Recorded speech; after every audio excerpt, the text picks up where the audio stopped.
तर झालं असं की काकांनी गावाकडून खवा दिला होता आणि इतका छान प्युअर गावाकडचा खवा. म्हटलं काय करावं याचं, तर थोड्या खव्याचे पेढे केले आणि थोड्या खव्याचे केले गुलाबजाम. आणि इतके सुंदर झाले होते गुलाबजाम. दिसायला तर सुंदर होतेच, पण चवीला पण एकदम मस्त, जसे काही विकतच आणलेले आहेत. मोस्टली काय होतं, जेव्हा आपण घरी गुलाबजाम करतो तेव्हा बाहेरचं जे कवर असतं, ब्राऊन कवर, ते थोडंसं मऊ होतं.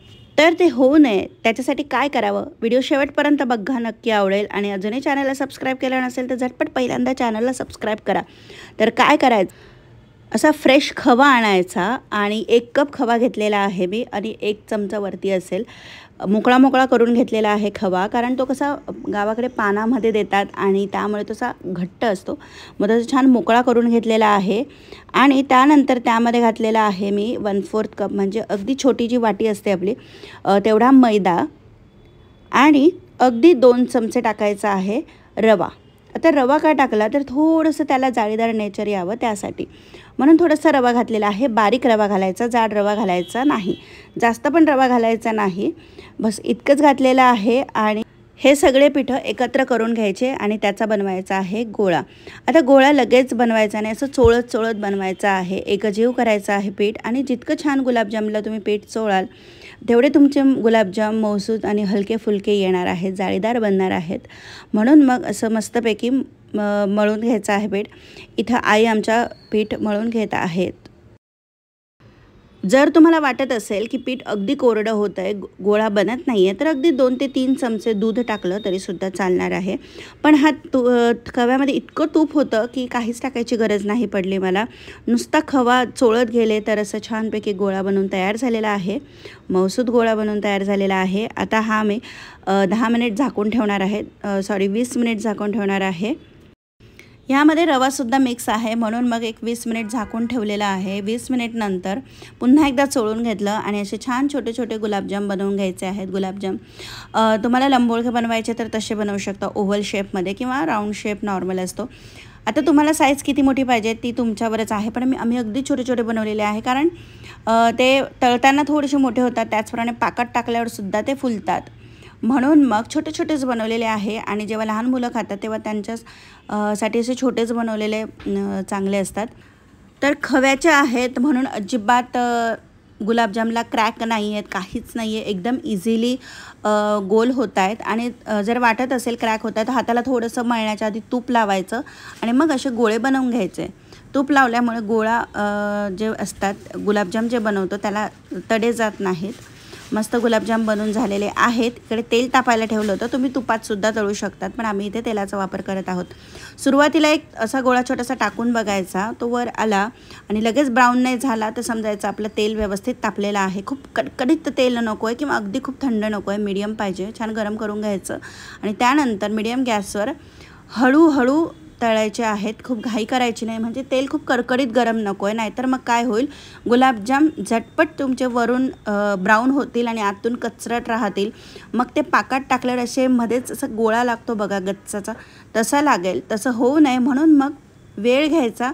आणि तेल भरपूर आहे म्हणून मग खूप गुलाबजाम त्यामध्ये तळायला सोडायचे असं पण करायचं नाही. 7-8 गुलाबजाम एकाच वेळेस टाकायचे आणि असे हलवत हलवत कंटिन्यू ते तळून घ्यायचे आहेत. पुढच्या व्हिडिओमध्ये बघा तुम्ही, डिटेल तुम्हाला दिसेल की कसे व्यवस्थित गुलाबजाम तळले गेलेले आहेत. म्हणजे मग आतून बाहेरून व्यवस्थित तळले जातात. आणि पाकात टाकल्यावर विशेष म्हणजे जो पाक असतो तो आतपर्यंत मुरला जातो, म्हणून मग तळताना अजिबात घाई करायची नाही.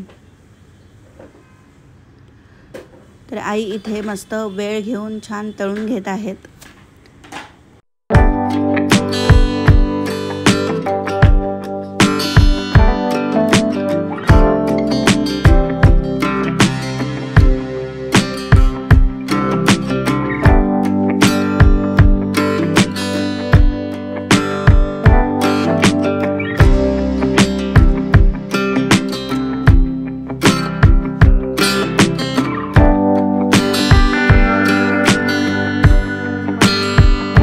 तर ही बॅच पण तळून होत आहेत आणि एकीकडे करायला घेतलेला आहे पाक. तर पाकासाठी इथे 1 कप साखर घेतलेली आहे आणि जेवढी साखर तेवढंच पाणीसुद्धा घ्यायचं आहे, म्हणून मी 1 कप पाणी घेतलेलं आहे. आणि साखरेचं सुद्धा पाणी होतं. तर इथे असं काही 2 तारी वगैरे असा पाक करायचा नाही आहे. 5 ते 6 मिनिट आपल्याला उकळून घ्यायचं आहे आणि हलकीशी 1 तारेची जेव्हा कन्सिस्टन्सी पाकाची यायला सुरुवात होते तेव्हा आपल्याला गॅस बंद करायचा आहे. एक 5 ते 7 मिनिटमध्ये पाक बनवून तयार होतो. जर तुम्ही असा बोटावर घेतला पाक तर तुम्हाला असं चिकट जाणवेल इतपत आपल्याला करायचा आहे. जसं आपण 1 तारेची कन्सिस्टन्सी असते त्याला तसा व्हायला लागला की गॅस बंद करायचा आहे. तर आता इकडे पाक तयार होतोय. त्यामध्ये घालणार आहे 1 चमचाभर वेलदोड्याची पूड. त्यामुळे जो सुगंध आहे तो खूप छान येतो. आणि जर तुम्हाला छान सुगंध पाहिजे असेल गुलाबजामला वेलचीचा तर जेव्हा तुम्ही कणिक म्हणजे खव्याचं पीठ मळता तेव्हा पण थोडीशी अर्धा चमचा वेलची पावडर त्यामध्ये टाकली तरी सुद्धा चालेल. तर इकडे छान पाक उकळतो आहे. तुम्हाला जर व्हिडिओ इथपर्यंत आवडला असेल तर प्लीज जाता जाता व्हिडिओला एक लाईक, कॉमेंट आणि चॅनलला सबस्क्राईब नक्की करा. हे एक मोटिवेशन असतं अजून छान छान व्हिडिओज बनवायचं. तर इथे पाक बनवून तयार झालेला आहे. गॅस बंद केलेला आहे. आणि काय करायचं, लगेच गॅस बंद केल्यावर त्यामध्ये गुलाबजाम टाकायची घाई करायची नाही. तर तो उकळता पाक असतो आपण बंद करतो आणि थोडासा तो नॉर्मल होऊ द्यायचा. म्हणजे त्याची जी गरम उकळी असते आणि वाफ असते थोडीशी कमी होऊ द्यायची आणि त्यानंतर त्यामध्ये गुलाबजाम टाकायचे आहे. नाहीतर मग काय होतं, आपण उकळत्या जेव्हा पाक बंद केला आणि त्यामध्ये लगेचच गुलाबजाम टाकले तर तुमचं जे वरचं कवर आहे ना ते एकदम सॉफ्ट होतं आणि ते खूपच खायला मजा येत नाही. म्हणून मग पाक तुमचा झाला की गॅस बंद करायचा आहे. थोडंसं शांत होऊ द्यायचा 2 ते 3 मिनिट आणि मग त्यामध्ये गुलाबजाम टाकायचे. मस्तपैकी 3-1 तास भिजत ठेवायचे आणि त्यानंतर खायचे. मग असे मस्तपैकी मऊसूत तोंडात टाकल्यावरच पाणी असे गुलाबजाम बनवून तयार होतात. आतून अजिबात काही त्याला गिठोळी वगैरे राहत नाही आणि जसं वाटतं की बाहेरूनच आणलेले आहेत इतके मस्त लागतात. आणि खवा जर तुमचा छान असेल ना तो गुलाबजाम मस्तच बनतात. फक्त जेव्हा पाकात टाकतो ती एक टीप लक्षात ठेवायची आणि तळताना घाई करायची नाही. छान मंद गॅस मीडियम गॅसवर तळून घ्यायचे आहेत म्हणजे मग तुमचेसुद्धा गुलाबजाम चवीला एकदम छान बनतील. तर नक्की करून बघा आणि अजूनही चॅनलला सबस्क्राईब केलं नसेल तर चॅनलला सबस्क्राईब करा ही नम्र विनंती आहे. आणि पुढचा कोणता व्हिडिओ तुम्हाला बघायला आवडेल रेसिपीचा हे कमेंट करून सांगा. चला तर मग पुन्हा भेटूयात नवीन एका व्हिडिओमध्ये. तोपर्यंत स्वस्त राहा, मस्त राहा.